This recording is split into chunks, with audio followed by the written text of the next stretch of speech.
These two short stories can change the way we think. 1. The elephant rope, belief. A gentleman was walking through an elephant camp, and he spotted that the elephants weren't being kept in cages or held by the use of chains. All that was holding them back from escaping the camp was a small piece of rope tied to one of their legs. As the man gazed upon the elephants, he was completely confused as to why the elephants didn't just use their strength to break the rope and escape the camp. They could easily have done so, but instead, they didn't try to at all.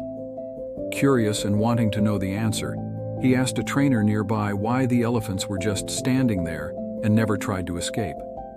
The trainer replied, "When they are very young and much smaller, we use the same size rope to tie them, and at that age it's enough to hold them. As they grow up, they are conditioned to believe they cannot break away. They believe the rope can still hold them, so they never try to break free."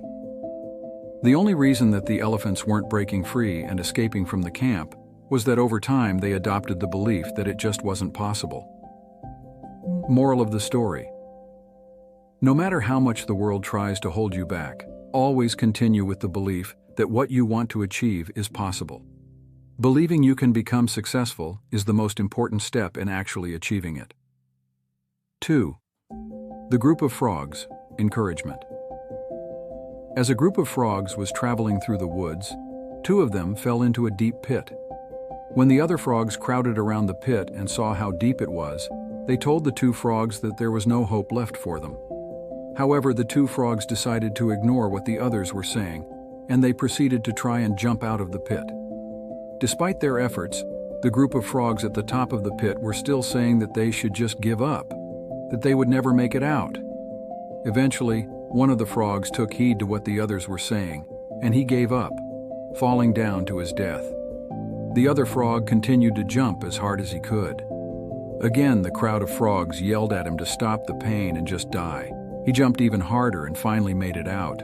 When he got out, the other frog said, "Did you not hear us?" The frog explained to them that he was deaf. He thought they were encouraging him the entire time.